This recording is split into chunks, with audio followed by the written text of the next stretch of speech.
नमस्कार दोस्तों, आप देख रहे हैं 4 PM महाराष्ट्र और मैं हूं मनीष। और एग्जिट पोल जो है वो तो आप देख ही रहे होंगे कि किस तरीके से जो है एग्जिट पोल सामने आ रहे हैं। और बहुत सारे सवाल भी खड़े हो रहे हैं इस बार के एग्जिट पोल पर, क्योंकि कई सारी हमने गलतियां ऑलरेडी देखी हैं।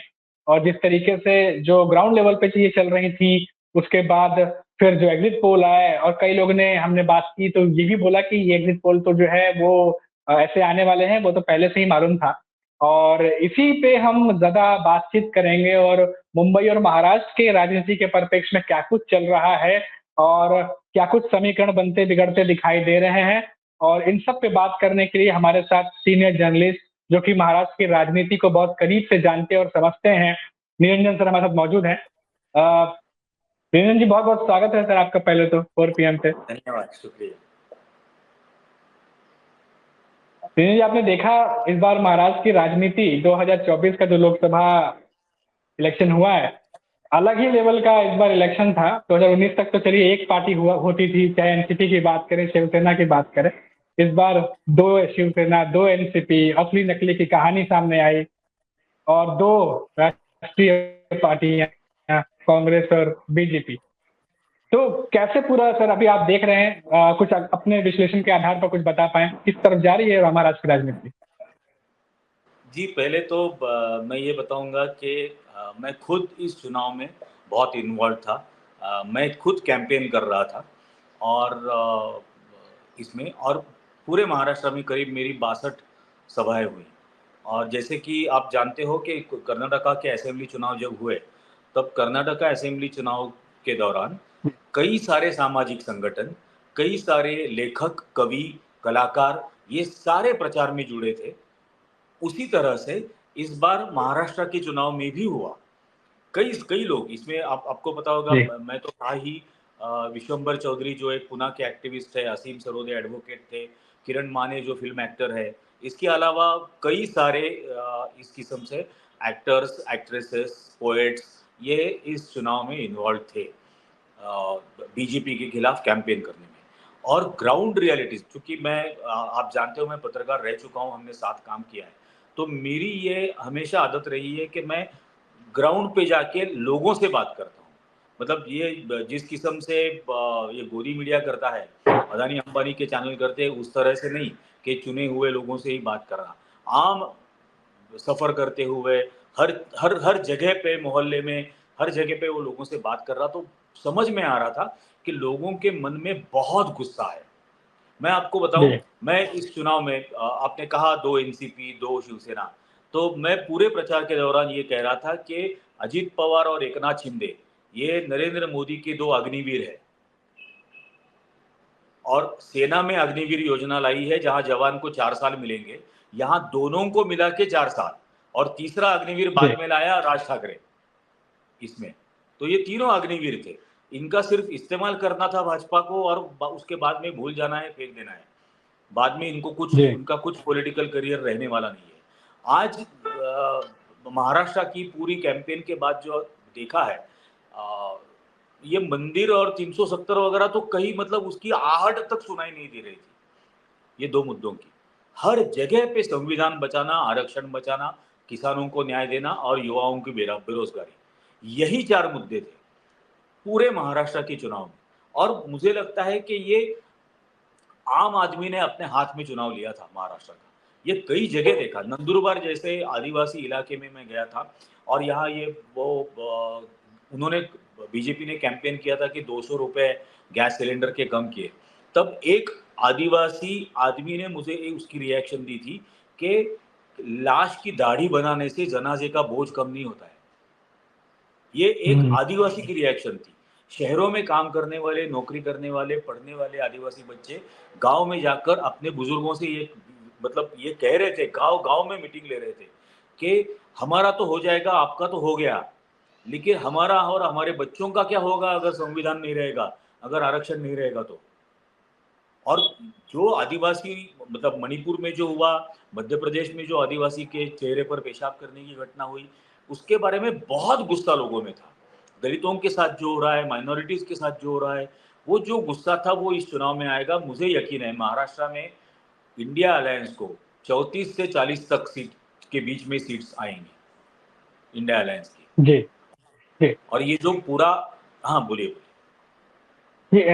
ये भी मैं जानना चाह रहा था कि जैसे अभी हमने एग्जिट पोल देखे और तमाम चैनल्स पे, जैसा कि हमने इंटरव्यूज भी देखे थे, और जाहिर सी बात है ऐसा ही इंटरव्यू की उम्मीद भी हम कर रहे थे कि कोई देश के प्रधानमंत्री नरेंद्र मोदी से कोई तीखे सवाल तो करने वाला नहीं है।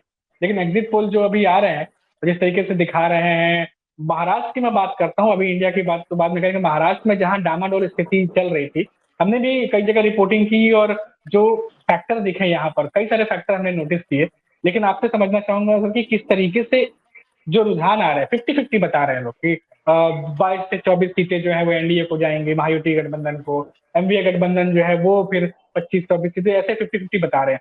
तो ये एग्जिट पोल जो है, और जो रीजनल लेवल पे मैंने देखा, रीजनल लेवल पे तो एनडीए गठबंधन को और कम सीटें कर दी गई है। जो यहाँ के लोकल चैनल्स के हमने देखे, 20, 22, 21 सीटें बता रहे हैं। तो आपके हिसाब से क्या, क्योंकि आपने बहुत देखा, आपने बहुत सारे जगह पे आप गए, बहुत सारे महाराष्ट्र के जो ग्रामीण इलाके वहां पर भी गए, तो क्या आकलन कह रहा आप? जी देखो, अब वो जो एग्जिट पोल है, पहले तो ये अदानी जी अंबानी के चैनल दिखा रहे हैं, ये पूरा एग्जिट पोल। तो उनको पोल से या लोगों के इससे कुछ मतलब नहीं है। तो ये एग्जिट मोदी पोल है बेसिकली किया हुआ। तो जी ये कोई एग्जैक्ट पोल नहीं है, ये पहली बात तो ये है। उनको मैं उस दिन कहा था कि शनिवार को एग्जिट पोल आ रहे हैं, मंडे को एक्चुअली काउंटिंग रखना चाहिए था चुनाव आयोग ने, लेकिन काउंटिंग रखा है ट्यूसडे को, क्योंकि मंडे में वो स्टॉक मार्केट में तेजी लाना चाहते हैं। और आज आप हम्म देखो, बॉम्बे स्टॉक एक्सचेंज में सेंसेक्स पहली बार एक दिन में कुछ घंटों के भीतर 2250 अंक ऊपर गया है। हम्म ये प्रॉफिट बुक कर लेंगे, अपना पैसा निकाल लेंगे, कल के बाद मार्केट क्रैश होने वाला है। इसलिए हम्म जानबूझकर ये हुआ है। ये एग्जिट पोल उस स्टॉक मार्केट में बूम लाने के लिए मैन्युफैक्चर किया गया था।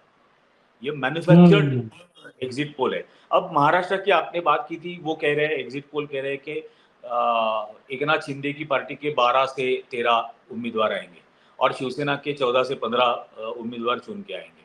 अब शिवसेना और एकनाथ शिंदे की पार्टी 15 जगह पे आमने सामने लड़ रही है। जी एकनाथ एकनाथ शिंदे की पार्टी और शिवसेना उद्धव ठाकरे की, ये 15 जगह पे आमने सामने लड़ रही है। तो दोनों को 12 या 15 सीट कैसे आ सकती है? हम्म इसका मतलब ये कंप्लीटली फॉल्स, फैब्रिकेटेड और फ्रॉड है ये पूरा हम्म एग्जिट पोल। अब राजस्थान जैसे स्टेट में जहां टोटल नंबर ऑफ सीट्स 25 है, वहां भाजपा को 33 दिखा रहे हैं, 33। हम्म हिमाचल जहां टोटल नंबर ऑफ सीट 4 है, वहां भाजपा को 6 दिखा रहे हैं। तमिलनाडु में हम्म कांग्रेस को 15 दिखा रहे हैं, जहां कांग्रेस लड़ रही है 9 सीट्स पर। हम्म तो ये क्लियर कट, मतलब मैं ये कह भी रहा था, मैं एक जर्नलिस्ट के ग्रुप पर वो डाला भी, राजीव सरदेसाई को, कि ये आंकड़े पढ़ते वक्त भी आपको चुभने चाहिए थे कि इतने गलत आंकड़े जो कॉमन सेंस भी एक्सेप्ट नहीं कर सकता है, ये कैसे आप दे रहे हो। लेकिन वो है, गोदी मीडिया है, तो वो कल तक गुलामी करेंगे, कल के बाद उनकी भी गुलामी खत्म हो जाएगी। जी ये जो आप बता रहे थे कि हम लोग गए सभाओं की, बहुत सारी सभाएं की, और लोगों के रिएक्शन भी देखे हमने। एक रिएक्शन हमने रिपोर्टिंग के दौरान नोटिस किया था रंजन जी, कि आप भी इस पे बताइएगा। एक जो उद्धव ठाकरे को लेकर के जो कॉमन पब्लिक है महाराष्ट्र का, उसका एक बहुत ही सिंपैथी, एक कह सकते हैं सिंपैथी वोटों की पार्टी टूटने के बाद, जो 2022 में जो फॉर्मूला तैयार किया गया था कि क्षेत्रीय पार्टियां अगर इस समय होंगी, 2024 में जो है वो बहुत मुश्किल होने वाली है। लेकिन 2024 में उल्टा हो गया महाराष्ट्र का। तो ये फॉर्मूला तैयार किया गया था इनके लिए, वो तो उल्टा दिखाई दे रहा है।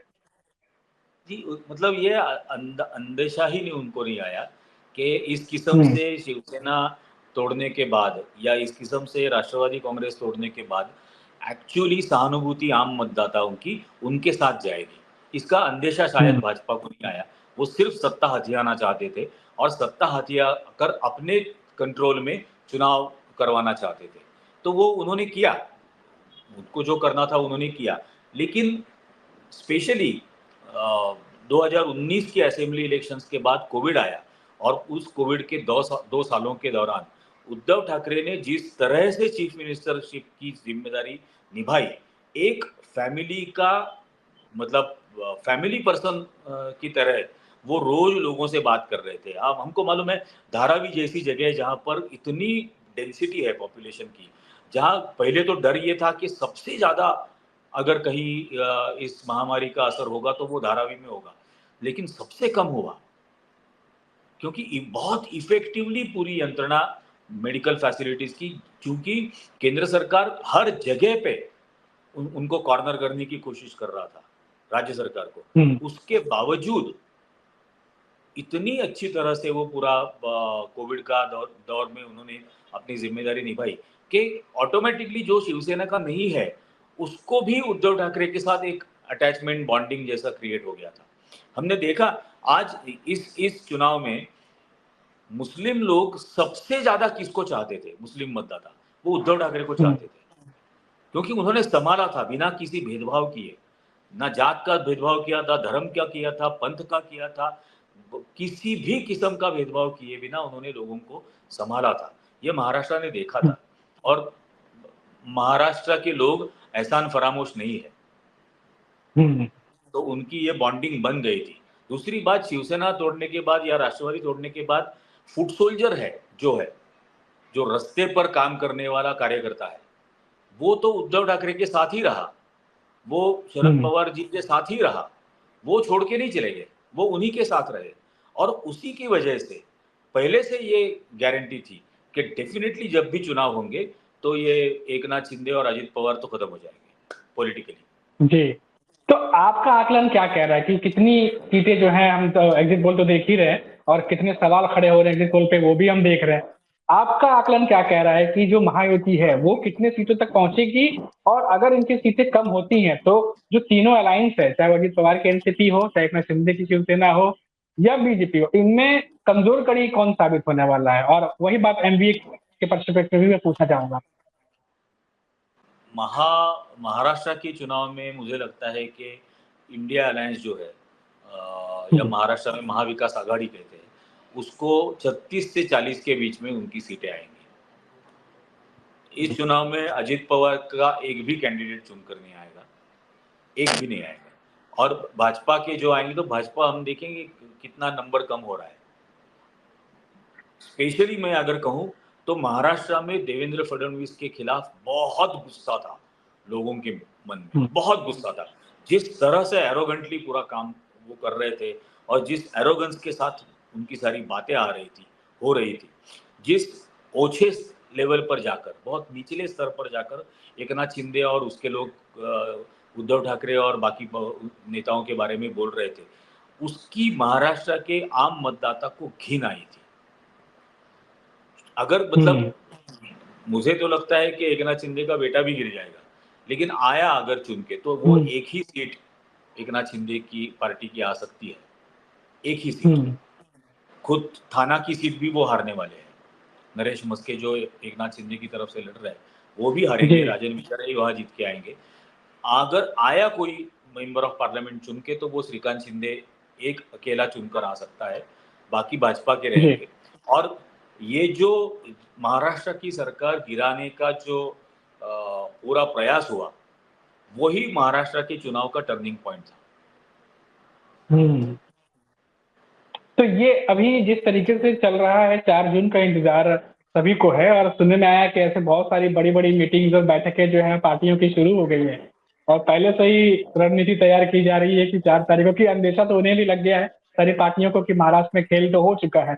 और जो उम्मीद शुरू में जब इलेक्शन शुरू हुए थे तो 40 पार का नारा जो है वो एनडीए गठबंधन बीजेपी लगा रही थी महाराष्ट्र में, पर दूसरे फेज के बाद उन्हें भी आइडिया लग गया कि नुकसान तो होने जा रहा है महाराष्ट्र में। और अगर हम देखें इन सारी सीटों पे तो अब एक साख की बात भी हमें दिखाई दे रही है, क्योंकि जी अभी आ रही है मेरी आवाज आ रही है आपको? अगर साख एक साख की बात भी आ गई है, क्योंकि एकनाथ शिंदे जब शिवसेना अलग हुई 2019 के बाद उनके लिए भी साख की बात है कि अगर उन्होंने सीटों का नुकसान होता है, अजित पवार के सीटों का नुकसान होता है, तो ये जो गठबंधन बना है महायुति का, साथ में जो नया गठबंधन 2024 में देखने को मिला है, इसके बाद इनका ये जो गठबंधन सा क्या होगा, क्या परिप्रेक्ष्य देख रहे हैं आप? अगर सीटों का नुकसान हो जाता है तो ये तो फेल हो जाएगा फिर ये गठबंधन। अगर मतलब सीटों का नुकसान होना तो तय है 100%। अब 4 जून के एक बार नतीजे आने के बाद मुझे ऐसा लगता है कि एकनाथ शिंदे को हटाया जाएगा मुख्यमंत्री पद से, और देवेंद्र फडणवीस या कोई और खुद वहां पर बीजेपी का चीफ मिनिस्टर बनाएंगे, ताकि एटलीस्ट असेंबली के चुनाव ये बीजेपी के पूरी तरह कंट्रोल में रहे। और एकनाथ शिंदे और अजित पवार की वजह से जो नुकसान हुआ है, खुद देवेंद्र फडणवीस ने ये कई जगह पर कहा है कि अजित पवार को मतलब पार्टी के साथ लेने की वजह से भाजपा के कई कार्यकर्ता सीनियर लोग ये नाराज हो गए थे, ये उन्होंने खुद कहा है। तो वो नाराजगी दूर करने के लिए और चुनाव स्टेट गवर्नमेंट के कंट्रोल में होने के लिए चीफ मिनिस्टर को हटाया जाएगा और देवेंद्र फडणवीस पूरी कोशिश करेंगे कि वो खुद सीएम बन जाए। इस लोकसभा इलेक्शन का जो प्रभाव है वो विधानसभा में भी दिखाई देगा 100%, क्योंकि छगन भुजबल ने पहले ही कहा कि हमें 80 से 90 सीटें चाहिए इस बार। नहीं 100% बदलाव आएगा। एक तो बात ये है ना कि इतनी एक लोकसभा चुनाव में विजय के बाद पूरे कार्यकर्ता तीनों पार्टीज के ये बहुत एनर्जाइज हो जाएंगे, इतने एनर्जाइज हो जाएंगे कि उनको रोक पाना मुश्किल हो जाएगा। और उसी में असेंबली चुनाव होंगे, 3 महीने के फासले पर असेंबली चुनाव है सितंबर अक्टूबर में, तो असेंबली चुनाव में भी यही नतीजे रिपीट होंगे महाराष्ट्र में। जी जी, बहुत समय नहीं लेंगे। महाराष्ट्र की राजनीति पे आपने अपने ओपिनियन शेयर किए। जाते जाते बस ये जानना चाहेंगे आखिर में कि 4 जून के बाद महाराष्ट्र की राजनीति में कह रहे हैं लोग कि अभी भी बहुत बड़ी पिक्चर अभी भी सामने आने बाकी है, क्योंकि बहुत कुछ जोड़ तोड़ की राजनीति, गठजोड़ की राजनीति वो देखने को मिलने वाली है 4 जून के बाद। क्या कुछ अंदेशा आपको लग रहा है, अगर आप क्या अपने अनुभव से बता सकें कि कुछ किस तरफ जो है बैठ सकता है, करोगे क्या? 4 जून के बाद एक तो सीधी बात है कि राष्ट्रपति भाजपा ने नॉमिनेट किए हुए हैं, और सिंगल लार्जेस्ट पार्टी अगर भाजपा बनती है तो राष्ट्रपति सिंगल लार्जेस्ट पार्टी के नेता को ही बुलाएंगी सरकार बनाने के लिए। तो वो सरकार बनाने की कोशिश करेंगे, सरकार बनाएंगे भी, और सरकार बनाने के बाद असली प्रयास शुरू हो जाएंगे बाकी अन्य पार्टियों को तोड़ने के। वो कई सारे हथकंडे अपना सकते हैं, कई सारे, अमित शाह, नरेंद्र मोदी, ये कई सारे हथकंडे अपनाएंगे। वो फिर से एक बार ऐसा हो सकता है कि 60-70-100 लोगों को पार्लियामेंट से सस्पेंड कर देंगे, और बचे हुए जो संख्या रहेगी उसमें मेजॉरिटी साबित करने की कोशिश करेंगे, अरेस्ट करेंगे कई सारे नेताओं को, क्योंकि ये सारी कोशिशें भी नाकामयाब होगी, क्योंकि अब विपक्ष भी उतना समझ गया है कि ये क्या क्या कर सकते हैं। तो काइंड ऑफ हम जो कहते हैं कि दे आर प्रेडिक्टेबल कि ये क्या कर सकते हैं, तो उनकी अगर प्रेडिक्शन पता है तो उसके मतलब उसका जवाब देने के लिए भी एहतियात बरते जाएंगे विपक्ष की तरफ से, उनकी तरफ से भी स्ट्रैटेजी बनाई जाएगी कि इस किस्म के सस्पेंशन वगैरह बाकी चीज़ों से बचने के लिए क्या करना चाहिए, तो वो डेफिनेटली होगा। जी जी, बिल्कुल बिल्कुल बिल्कुल सही। इसीलिए शायद इंडिया गठबंधन की जो है वो मीटिंग भी हुई थी 1 जून को, काफी कुछ लंबी मीटिंग हुई है दिल्ली में। बहुत बहुत शुक्रिया आपका नितिन जी हमारे साथ जुड़ने के लिए और महाराष्ट्र की राजनीति पे हमसे बात करने के लिए। अब 4 जून के बाद क्या कुछ होता है महाराष्ट्र में, ये तो 4 जून के बाद ही पता चलेगा। फिलहाल जो चीजें दिखाई दे रही हैं, जो पिक्चर थोड़ी बहुत क्लियर हुई है, उससे इतना अंदाजा लग गया और क्लियर है कि भाजपा को, एनडीए गठबंधन को बहुत बड़ा झटका महाराष्ट्र में बैठा है, जो उम्मीद वो नहीं कर रहे थे। काफी ज्यादा सीटों का नुकसान उन्हें जो है वो होते दिखाई दे रहा है। अब 4 जून के बाद क्या कुछ कैसे मैनेज होगा, या महाराष्ट्र में किस तरीके से नई सरकार बनेगी या नहीं बनेगी, बहुत कुछ है देखने को महाराष्ट्र की राजनीति में, तो 4 जून को देखने को मिलेगा। तब तक के लिए आप देखते रहिए 4 PM महाराष्ट्र, और मुझे दीजिए इजाजत, नमस्कार। तो आपने देखा कि किस तरीके से जो है निरंजन जी हमारे साथ जुड़े हुए थे। महाराष्ट्र की राजनीति पे किस तरीके से क्या कुछ चल रहा है, क्या कुछ समीकरण बन रहा है, वो आपने सुना। और अभी तक की जो पिक्चर बनी हुई है वो उससे ये साफ मालूम चल रहा है कि एनडीए गठबंधन जो है उसको महाराष्ट्र में भारी नुकसान जो है होता दिखाई दे रहा है। जो उम्मीद वो जता के रखे थे कि 40 के पार जाएंगे और सब कुछ चीजें, वो सारी की सारी प्लानिंग जो है वो धरी की धरी रह गई है, ऐसा प्रतीत होता दिखाई दे रहा है। क्या कुछ होगा महाराष्ट्र की राजनीति में, क्या कुछ परिवेश में क्या कुछ बदलने वाला है, क्या कुछ नए समीकरण बैठेंगे, तो 4 जून के रिजल्ट आने के बाद ही मालूम चलेगा। तो फिलहाल अभी के लिए मुझे इजाजत दीजिए और आप देखते रहिए 4 PM महाराष्ट्र। नमस्कार।